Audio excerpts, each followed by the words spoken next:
I give up. I'm at a point where I just give up with it. I don't give a shit about it anymore. My entire focus now is not on that. YouTube is as far as for what we're doing, it's a failing platform. So, I mean, I don't get any money out of it anyway, but if it helps you a little bit and gets me some promotional stuff, then fine. But yeah. I mean, It's just a joke now. It used to be a very good viable platform, and they've destroyed it for the little people. mm-hmm. It's really good for the people who are already big. Mm-hmm. Those people do fairly well, but for the little people, it's just Yes. they've made it all insanely difficult. Yeah. Sounds like they So. just kind of like shut the door on it. But. And I only do it so that the people that like listening live, can listen live or watch live, whatever you want to call it. And because it's an easy place to put it, and then I put the audio onto Anchor for the podcast. So, but anyway, let's start this thing tonight, Holly. This is the part two, right? Yeah, duh. Duh. Come on, there we go. There we go. Tonight on Slip Into the Night, episode 7. I may ejaculate on my dummy. Wow. And I was just thinking about that music reminds me of like these like little 5-minute shorts on public television, which was like that the astronomer, they weren't astrology, they were astronomy, but he would like walk into the stars and tell the astronomy that was going on. Jack Horkheimer, Star Hustler. Yeah. Star Hustler. Now, if you look over here in the night sky, right, you can see Mars is right next to the moon, and it's a beautiful thing. Yeah. Or, he would point out the comet. There is going to be a comet flying through the east. And then he would have like the cheesy graphic. And right. I remember when Halley's Comet came through. I was really young, and I actually saw it in the sky. That was amazing. And I was really glad. Like, after I saw it, I remember as a kid being really glad that I had saw it. Or I'd seen it, because I probably would never see it again in my lifetime. Because it's like, what, on a 70-something year elliptical loop or some shit. So it won't be back until I'm like in my 80s or some shit. Yeah, well, I mean, that was a thing. Like, that was happening. Like, when it passed through, Mm-hmm. it was all over the news. It was go out and look at it. And and then it was like a little smudge in the sky, right? That's what I remember. It was it depended. I had a telescope at the time. And it was pretty cool if you could see it. I happened to get a good view of it one night, and like I said, I was really glad that I did. I can remember as a kid being grateful that I got a chance to see it, which was really cool. Yeah, I remember going out because we had the big field and we're out in the country, so it's really dark. And we'd go out with my dad's binoculars and look at it. And amongst other star things, it's one of my love of stargazing is my childhood of going out at night with my dad and just looking at the stars. And I remember looking for that comet, and then later on there were a few less famous comets that came through, and we would go out and find them. And it's a great thing to do, like just go out and wonder and feel like so small amongst that big starry sky. Oh yeah. Well, I've said many times, if you want to have a sense of pure wonderment, or feel like really small, like go into a field with no light, and stare up at the sky. Get a real concept of how fucking tiny you are in the universe. And it's just all open space up there. It just goes on and on. There is literally next to no end. There is an end, supposedly. I mean, it's just it's very limitless, and it's still expanding too. Yeah, it's really hard to conceive of how actually big it is. Yeah. We have kitty sounds. Yeah, the minute we sit down to chat, they've been sleeping all day. And of course, they come out You to know, play. they come out, they Holly play. Holly has two Siamese cats. What are their names, Holly? Well, yes, they live with me. They are my daughters. Their Yeah, names are Merlin and Augur, also yeah, known as Augie. So they have these kind of like yes, funny and little names. they are noisy, and they're Siamese cats. And anyone who doesn't know, Siamese cats are fucking crazy. Yeah. They're they're nutbags. Yeah, so they sleep like 20 hours a day, and then they are like on speed the other 3 to 4 hours. Yeah. They're So cool. I mean, I'm not a cat person at all. For yeah, one, because I'm allergic. But yeah. I've met the cats when they will come in the room, Hmm. and they're cute. They are cute cats because I like the way Siamese cats look. But I'm just not a cat fan.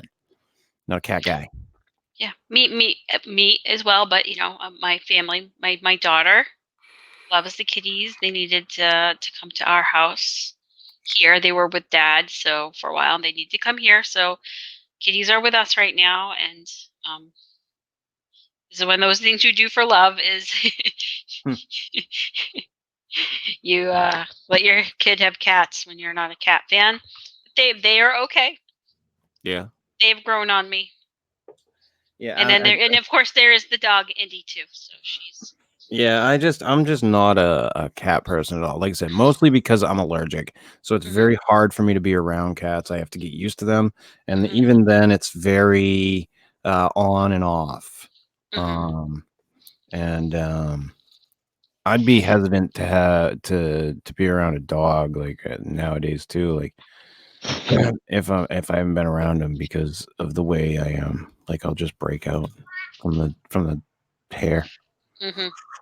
So, um So speaking of that and tying it into our topic, I hmm, think animals have different kind of energies and energetic attributes. And this kind of is like the idea of your spirit animal and mhm, that kind of thing. And a lot of times what that is it seems like from my perspective is that there's some kind of either energetic resonance or that animal has something that you feel like some kind of energy that you don't have that you want to kind of model after or bring into your experience. Like maybe you're a more timid person and you need more lion energy or whatever. Or maybe you very much identify with being a lion and the strength of the lion. I mean, animal symbolism is one way that we have described energy throughout time. And you see it in the zodiac with like the most of the astrological signs are animal derivatives. Not mhm. all of them, most of them. Um, there's lots of mythology that talk about animals and mythological animals. Um, Lots of times when with the shamanic traditions where you work with animal spirits, you have an animal totem or a medicine animal, or you're it's kind of the spirit animal thing, which is a little bit of a looser interpretation of that. But it essentially it is kind of using the animal as a symbolism for a certain kind of energy. Mhm. What's your spirit animal, Chris? My spirit animal? Oh, I have no idea. I never really get into any of the shamanic traditions, and I never get into like looking into like where I saw myself as like my spirit animal energy. I always like wanted to be a titmouse. I always thought if I could come back as a titmouse, that would be like really cool. I think they're cool looking birds. Just fly That around all that day. that is not the bird that you assaulted its baby. No. No. No, that was not the bird that I was the beastmaster with. Um That's a good way of getting bad energy with another with a species with a here. spirit animal. Yeah. No, I yeah, I had always like wanted to be like a like I said, like a titmouse. Like I always like birds because they could fly. But I never really went down those paths. Katie says goats for me. If you hadn't Goats. if you hadn't seen it, Katie put up a picture today of herself with a goat. It was cute as hell. If you Oh, I you love know if you goats. if any of you know Katie and you haven't seen it, you should check that out. Capricorn is a goat. Capricorn, Capricorn. Capricorn. Hmm. Um, yeah, and so was Black Phillip there, the goat that was the devil in the movie The Witch. Have you seen that one? I don't think so. You'll have It's to a send me a meme. The Witch was a movie. Hmm. Um, it was a horror movie. I can't remember who did the movie. The director. It was really stylistic. It was very artistically done as a period piece set in like the colonial times in the northeast of America, Hmm. and it's about this family that gets cast out of the village that Hmm. they're in for the way that they practice Christianity, Hmm. and it's a story of how this witch that supposedly lives out in the woods that is like tormenting this family. It's pretty cool.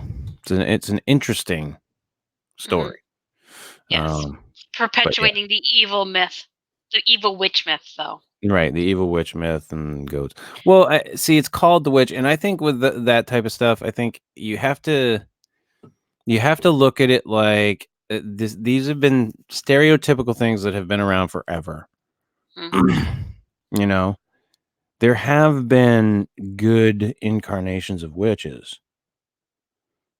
It's just that for the by and large, when we think of it, we think of the fucking Wicked Witch of the fucking West, or shit Right. like that. Or Salem. Right. Those are the types of things that we think of. Um, but by and large, like I said, it's not necessarily the truth. It's just the canon. It's the thing that we see. Like we think of witch, we think of cauldrons and fucking Well, it's like pop culture, like, Hansel and Gretel.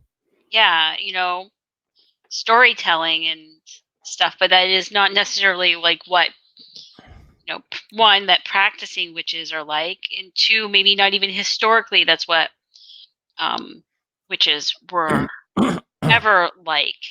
But I think one thing that is tapping when you see the witch that's out in that kind of excluded person, um there is this kind of generalized or stereotype of, that marginalized, angry female who lives on the outskirts of society, and you know because she's enraged or whatever, she is using her very negative energy for like basically black magic purposes.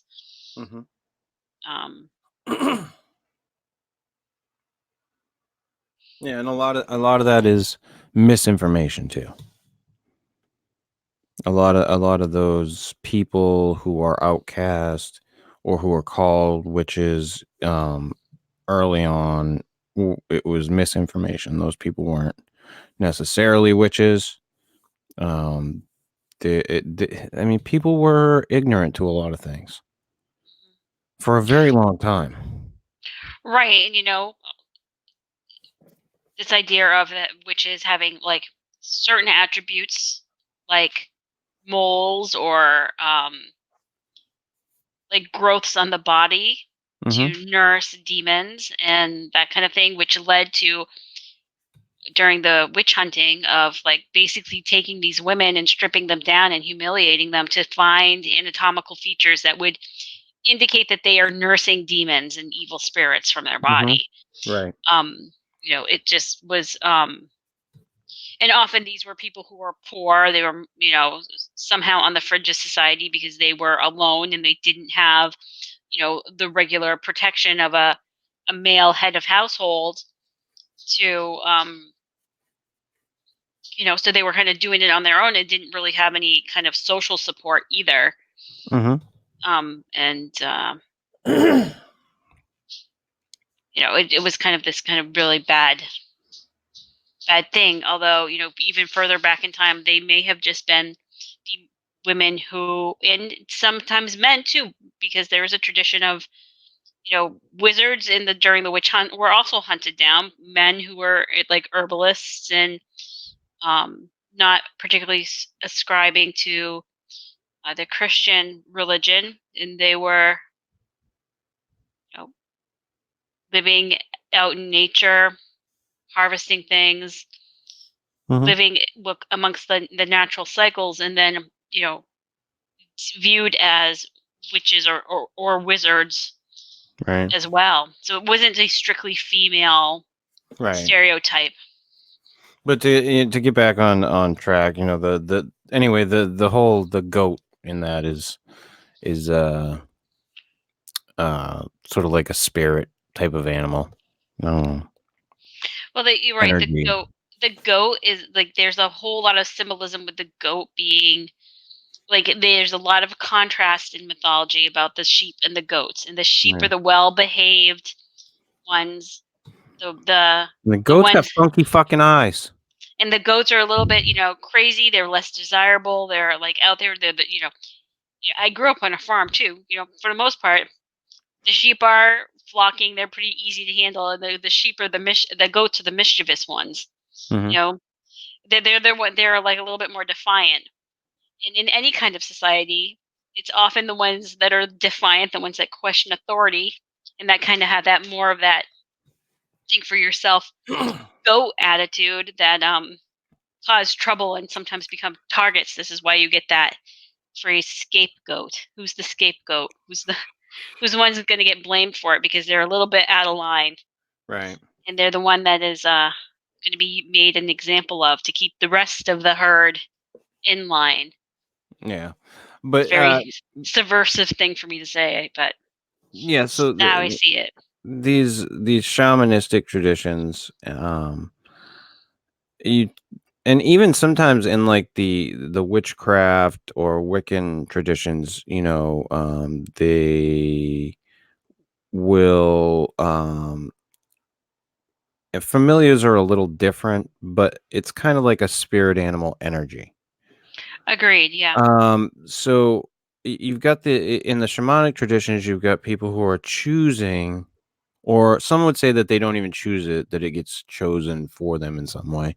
But some type of a totem animal, spirit animal, and then that energy is somehow infused into you. By taking on the quote unquote powers of whatever animal it is that you are attuned to. You are in essence drawing upon that energy and bringing it into yourself. And I think the same thing could be said about, like I was saying before, like, about familiars. Whereas, like, these different, like I said, whatever the case may be, which Wiccan, Druid, whatever, who has this type of a familiar, they've chosen this creature, albeit whatever it may be, a dog, a cat, maybe it's a fucking turtle, I don't know.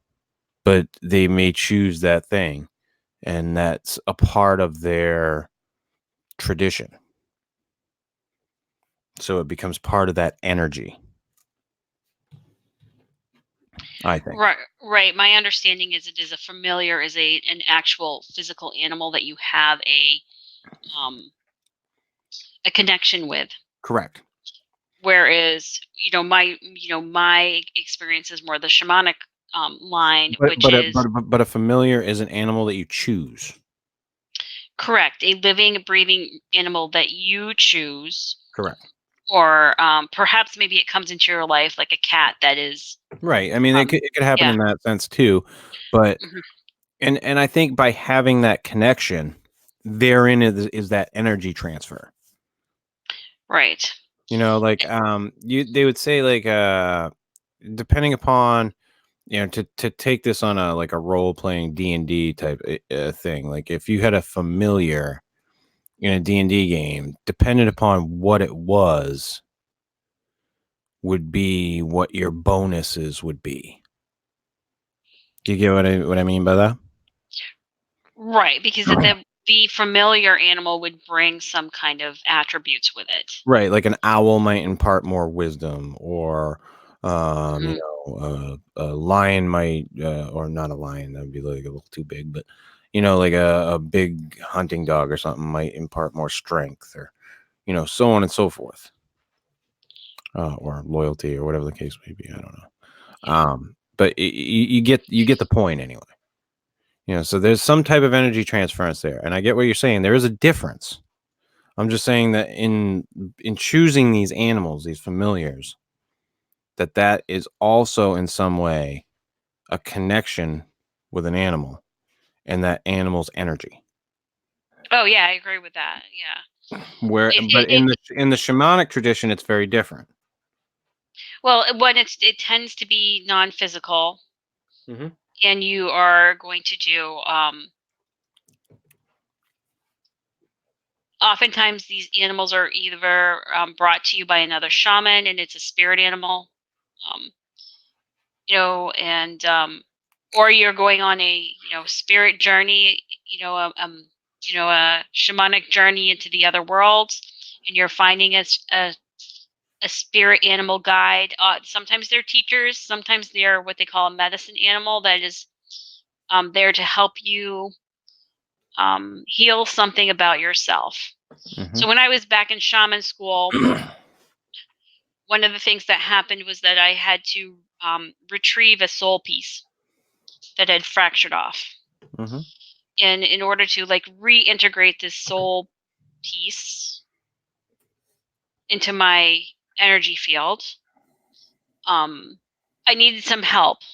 And a spirit animal, medicine animal, came to me while I was on this shamanic journey. It was like a trance thing, and in this trance, this animal came to me to help me, um, reintegrate this energy into my energy field.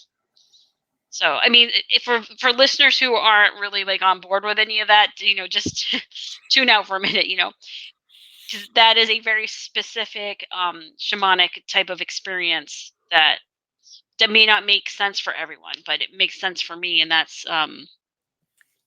goes into kind of, can bits of your energy break off? Sometimes you have to go back and like reintegrate it, and you know, or not, depending on how you believe that you experience this existence. Mm-hmm. But and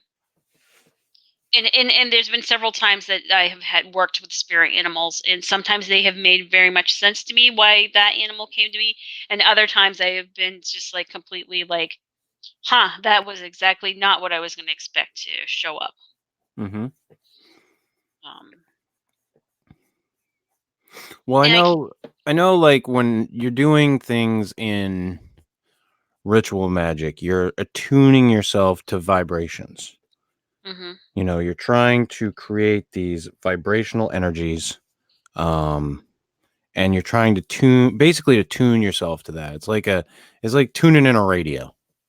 mm-hmm, You're basically trying to get to a certain frequency, and once you're there, then you're kind of ready to uh perform the rite, mm-hmm, as it were. yeah, There's not much that has to do with anything with like animals.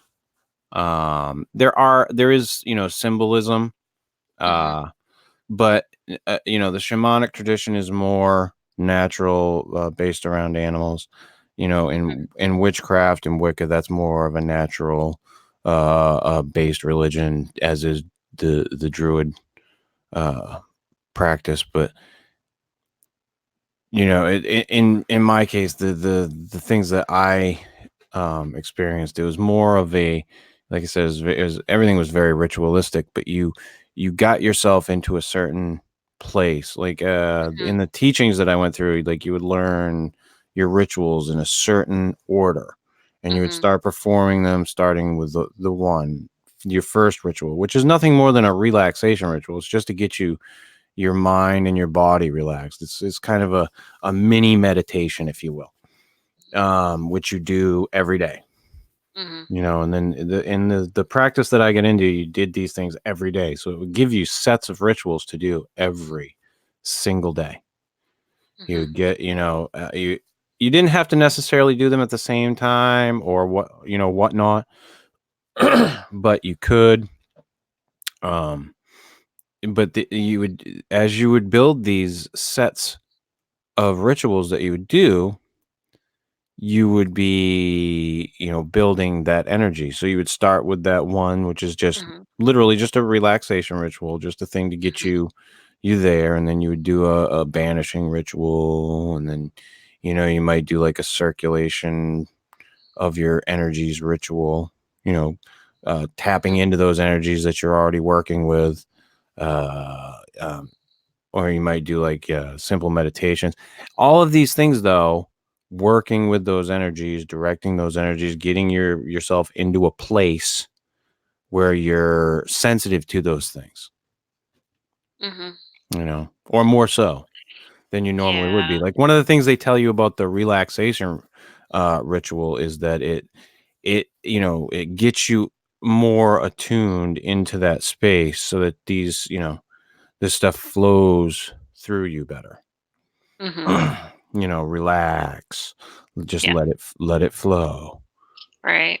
Yeah. So that is a lot more akin to. I mean, in the shamanic tradition, I would say that that kind of thing is this setting of ceremony or setting of sacred space, where you do a little ceremony or a ritual to tune in to the sacredness of the moment, Mhm. which I think from the shamanic perspective, everything is kind of sacred all the time, but you have to have your right intention, which is kind of what we were talking about the other night. Mhm. And so you do your opening of the directions ceremony to get you in the right frame of mind and start that way. I have taken some mediumship classes, and that is also very similar. You do what's in kind of getting yourself meditated um, in a kind of a more energetic state by doing what they call sitting in the power, where you sit and you circulate energy up and down through the chakra system. Right. That's You that. do, That's very similar to the circulation ritual I was talking about. yeah. So you would move your energy up and down through um, the chakra system, making sure that they are open, making sure that you are clearly setting your intention. And when you take mediumship classes, they also tell you about setting energetic boundaries with non-physical entities, because you need to be very, very clear when you work with the non-physical beings, so that they don't like follow you home or continue to talk to you when you're done, or basically stuff like that. Hmm. Uh, Jevin in the chat room. I tried to meditate back in the day, but kept hearing my brother snoring from across the house. Yes, and that is often a huge problem with people who try to meditate. And the thing that you have to do is continue to do it.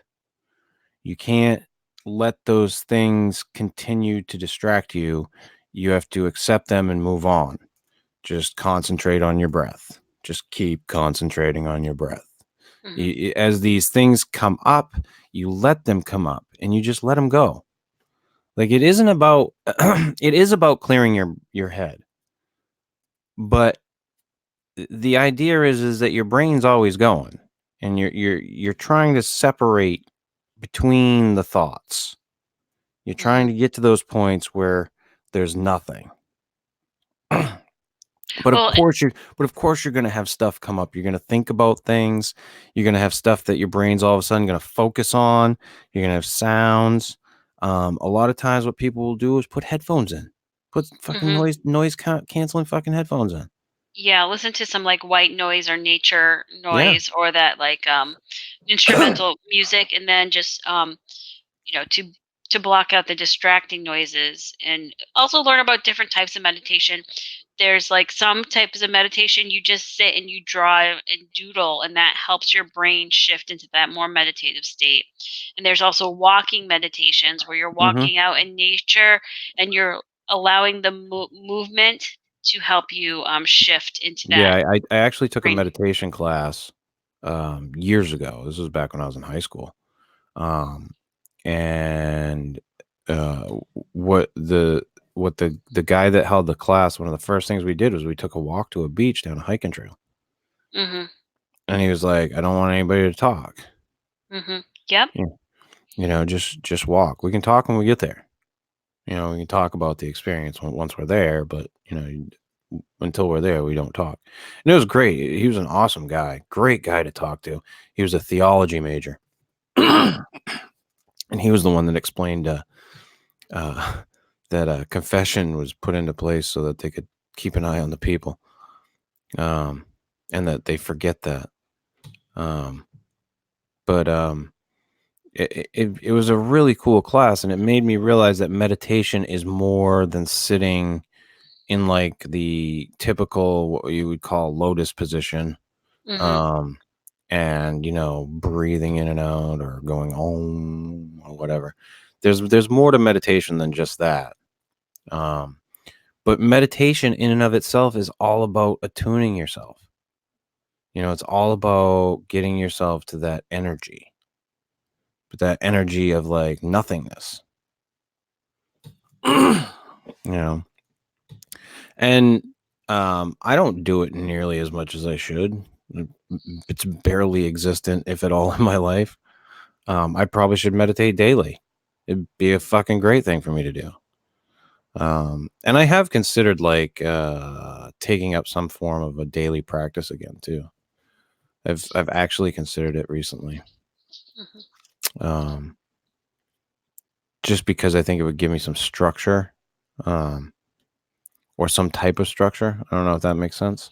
Um, Well, it would be a kind of what am I going to call this?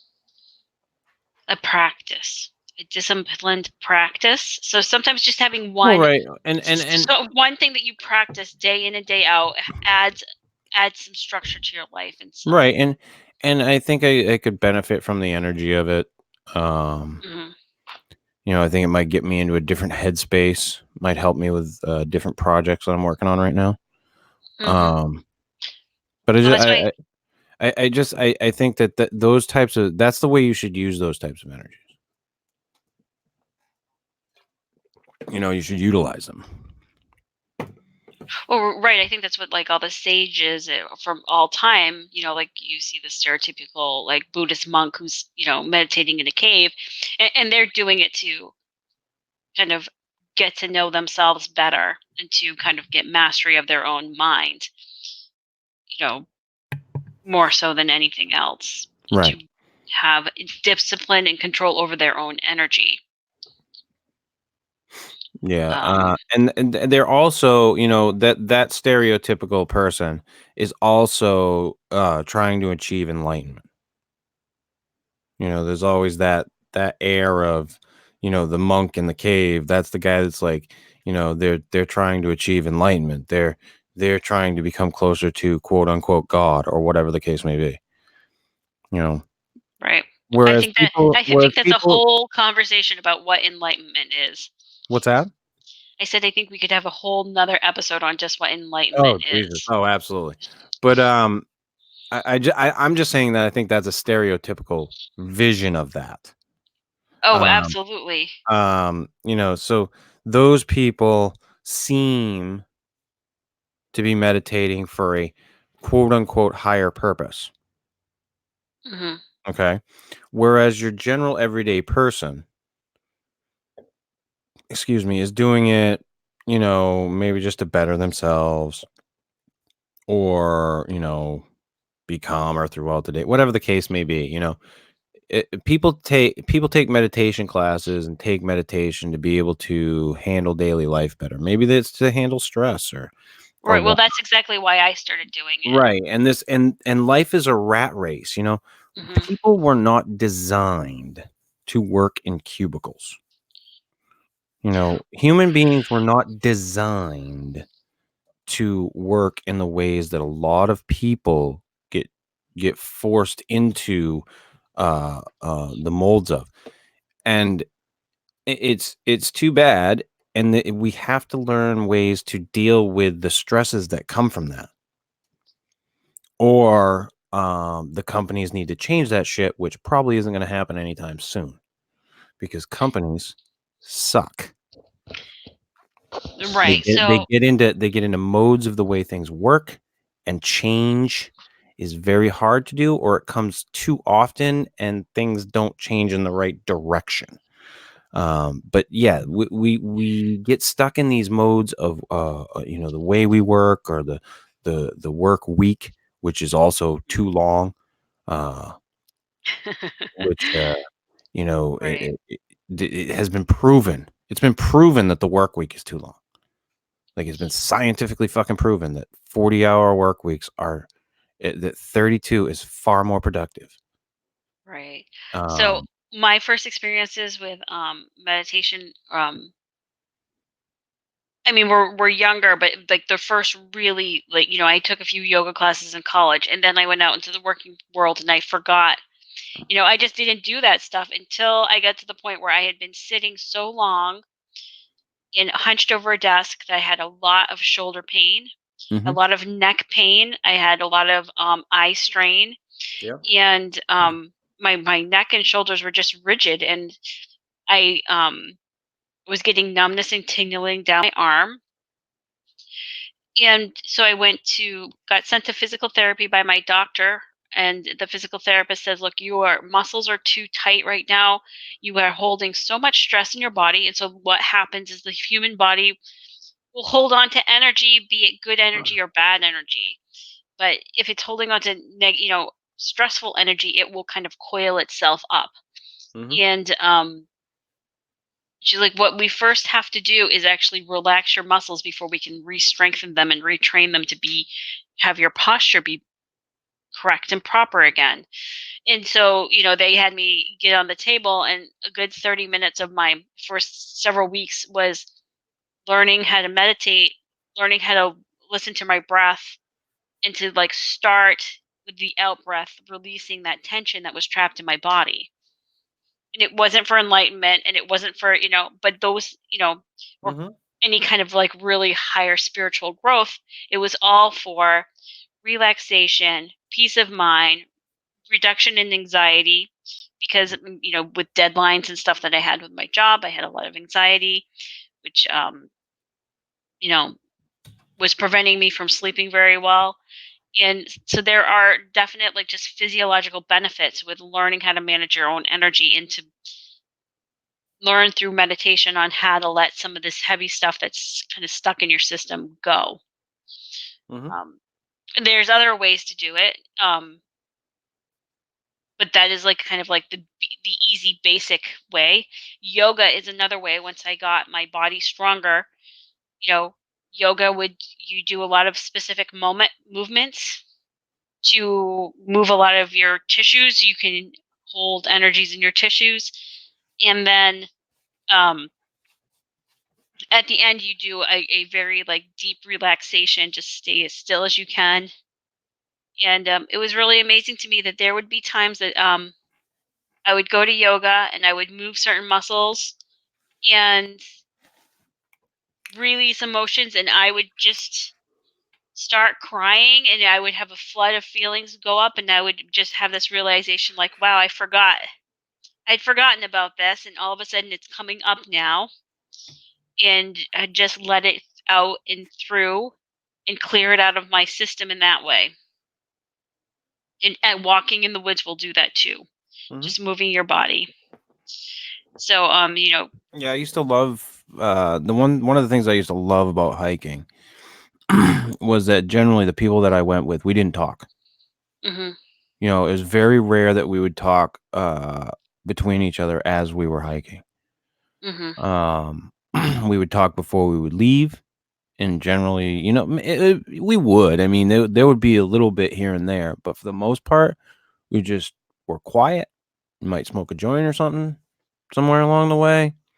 Get to the top, we'd shoot the shit at the top, but the way up and the way down, we would generally be quiet, mhm, and just kind of enjoy it.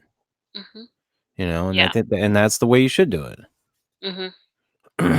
If you're gonna, if that's what you're gonna do, I mean, I think you should. Mhm. It's a Yeah, great and way to do it. and if you're more open to experimentation, you can go and you can try Reiki, which is hot energy that's from the hands, and it is more on the woo woo side. I don't. My feeling is people who are providing a Reiki service should not be touching you, and it should be hands over the body and just helping to promote, kind of like in the same way that meditation does, promote your mind to get in a state of relaxation to help you shift your own energy, Hmm. help you release energy from your own body in places that might be tense. Um, Right. Yeah, and I, I I have can agree with that. and I have personally found that to be true for Reiki. However, I think that's one of those experiences that you need to talk with the practitioner first, kind of know their approach. Um, they are, they are attuned to an energy. They are not medical practitioners, so they shouldn't be giving you medical advice. They shouldn't be Right. manipulating your body in any way. Um, but that said, I think that how Reiki can promote the energy of relaxation and can get your mind in a healing space is extremely beneficial. Oh yeah. Yeah, absolutely. I mean, if used properly, as with any of these things, if used properly. Absolutely. um, and and Holly's right. These people should not be talking to you about your health. Um, anyone who's worth their salt would know that. Um, but and they shouldn't be. I don't think they should even try inserting themselves any further than just that. If they're going to be that, if you're going to be a Reiki person, then do that. Help people with energy. But other than that, just don't. Leave it at that. Be good at that. Because once you start inserting anything else, it becomes biased. And it's no longer a neutral energy thing. In my opinion, anyway. Well, and I think you have to be very careful between the boundary between just Reiki energy and energy transfer, or in promoting a healing energy, and faith healing, where you are like, I don't know, channeling some kind of divine interventional thing Right. and perhaps promising something that is not Feasible. necessarily, you know, feasible. And you have to be, very careful about what any kind of Reiki practitioner or energy healer is offering you. Yeah. I think there are some very good, skillful people out there. I think it has a tremendous opportunity for fraud. Oh, yeah. Huge. Huge opportunity for fraud. Because a lot of these people, when they have these people come into their lives, they buy into everything. I've seen it happen with people so many times. Uh, people getting into the new age religions, quote unquote. Um, Over the years, I've seen people just fucking fall into it. They just go, and they'll buy into so much bullshit. And when you bring someone into your life like this, it's a very personal thing, because you're letting this person in your space, et cetera, et Hmm. cetera. And, in doing that, a lot of these people, buy into the ideology of the person whom they're working with, or who's working with them, the Reiki person. And that person kind of becomes almost mentorish in a lot of ways. And I've seen this happen time in and time out in a lot of different things. And it just becomes kind of weird. So I don't know like how much of that should be, you know, uh, um, brought into it. I just don't. I don't think it has a place there. If you're gonna be that, be that. Be the Reiki energy person, and leave the other stuff to other people. Um, because I just think, once you start going down other paths with it and introducing that with what you're doing, it gives it a bias. It's no longer a neutral energy because the perspectives have changed on for both parties. I mean, I don't know if that makes sense, but Well, I think I'm following what you're saying, and what I would tell listeners is that you need to use discretion if you are using a healing modality that's outside of like regular medicine. However, also working in the medical field, I would say you also need to use discretion in working with your doctors and your healthcare team. yeah. Understand what is the scope of practice and be very clear on what you are willing to have someone who's practicing a energy healing modality on you. Talk to them what's going to happen first, what's going to happen after, what to expect. Because I have found it to be quite powerful.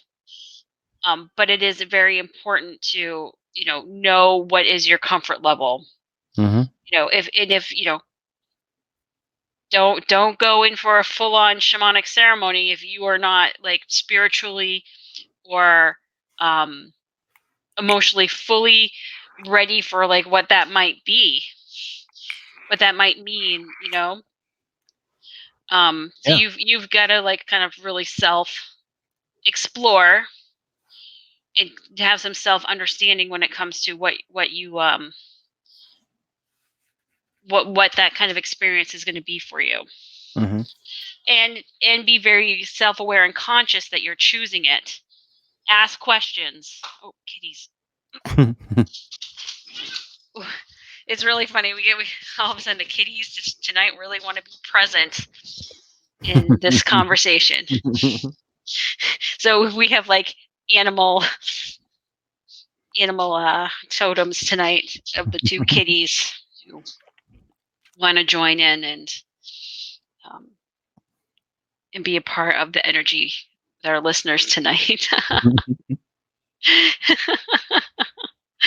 uh, um, so getting back on track, I think there are other things too. Crystals, there's a lot of crystal workers out there. Just,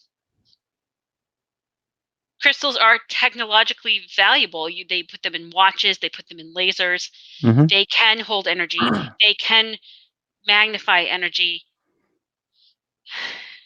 I I got a few right here. You got a few. I've got more than a few. Got one there. Got one there. I got one here. Mhm, Got one there. mhm. Yeah. Crystals can definitely shift energy, I got and one there. yeah, that's a great one. Um, that's something that you can easily explore on your own. Go to a crystal shop, buy a few, see how they feel, carry it around in your pocket. Go Mm-hmm. for some inexpensive ones. If you like it, buy a more expensive one. Mm-hmm. Um, know that some of them have competing energies and they don't like to be together. Some of them work or blend better than others. But because it's a dense substance, it's a crystalline substance, it can hold energy very well. So do a little research on how to work with crystals with discretion, since there's a lot of woo-woo stuff on the internet. I mean, not only that, but like books. There's Uh-huh. tons of books out there, and it's very hard to find truth out there when it comes to these subjects. Mhm. Um, I would suggest to people when working with crystals, try to find like the running theme amongst the systems when it comes to crystals. And that will give you your general idea of the energies. Mhm. Um, there's all kinds of different types of work you can do with it. Crystals, much like animals, each have their own type of different energy. So it's the same type of thing, like a quartz crystal is different from uh, um, an obsidian quartz crystal. Or a clear quartz crystal is different from a rose quartz or an amethyst, which is also a form of quartz. Um, and you have different things.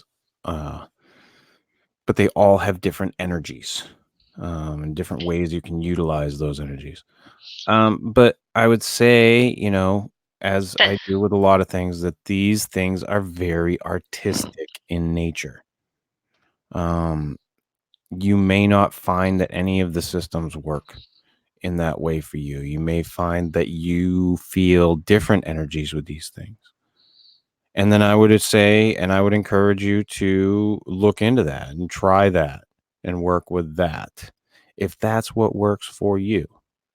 Because you have to remember this is all about mindset and about perspective and putting yourself in those mindsets, basically putting yourself in those energies, those vibrations, and then utilizing those in a positive way or negative if you want to. I mean, mhm. that's completely up to you. Well, and I think it's all about your personal journey. And one of those other things that talk about energy is, and you know that this is one of my great things that I personally use a lot as a tool is your astrological readings, the positions of the planets and the energy of the planets, and the it can be a great psychological tool to bring yourself some understanding and understand when you look at your birth chart what the different energies in your birth chart are, what kind of energies that are setting you up for. And the different signs of the astrological signs or talk about that mythic journey and the evolution of different um, archetypes. Hmm. And if you are interested in mythology and archetypes, astrology can bring you lots of those mythologies, lots of like that hero's journey, um, and can bring you some perspective on what the energies are in your own life. Yeah. And I know that you and I have talked about it, that you're considering doing readings for people. Um, oh, I do them. I know you do them now, but you're I do them off and on for people on but you were special considering requests. opening it up. Yeah, Um, yeah, slowly. and Holly and I have been talking about how she can do that and how, like, because I think personally that with the work that she does a great job when she just does these charts. She draws them by hand and then she does these nice write ups. Um, and I'm assuming that you're saying that if you would do these, that you would go over them with the people. I think eventually that's one of the things that I could But do but but you a but you could also like just send them the write up. absolutely, yeah. Okay, yeah. So her and I are working on how she can do that and figure out a way, a price that makes sense for what she's giving people. And Holly's got her own PayPal and everything, so you could easily be able to send her the money. Um, so we'll figure that out, and I will probably have people get in touch with me for the time being. If there's any interest, shoot me an email at the 40 and slip at gmail.com. That's the 40 and slip at gmail.com. And I can direct that to Holly once and if she decides to do that. So If anyone listening to this is interested, though, it is important to know that what is needed is you have to be willing to share your birth date and time of birth and place of birth with me so that I can do the astrological chart. So that is the important information. yeah. And except that I am also working a regular 40 to 50 hour muggle job. And, and my it's unknown to me my ability to turn around, how quickly I can turn around a chart reading for someone. But it is something that I've been studying for quite a while, and I've been considering to put out there as a public offering. Yeah. So For people who are interested in that perspective. We'll figure it out what she's going to be doing, and then we'll present it to you all. But if anybody has any interest now, you can shoot me an email, and I will talk it over with Holly. How much of a little bit of a buzz we get, and maybe it's something that she can handle right now. So, but I have to cut the show a little short tonight, Holly. For one, because we've done 2 this week, and 2 because I have to go get boxes because I sold some shit. So, but yeah. Well, I'll be here playing with my pussies, and you can go find some boxes. That will definitely not get you monetized. Why don't you add some vibrations to that mix? Freaking weirdo. Anyhow, ladies and gentlemen, this has been Slip Into the Night, Episode 7, Energy and Vibrations, Part 2. This is probably a topic that we will touch base on again. It's a pretty wide topic, so it weaves in and out of a lot of the things that we're going to talk about. I don't have any idea what we will be talking about next week on the program, but I'm sure that Holly and I can figure something out to entertain the masses with. Until then, if not just entertain ourselves. Yes. Until then, good night from both of us here. We hope you all have a wonderful and beautiful week.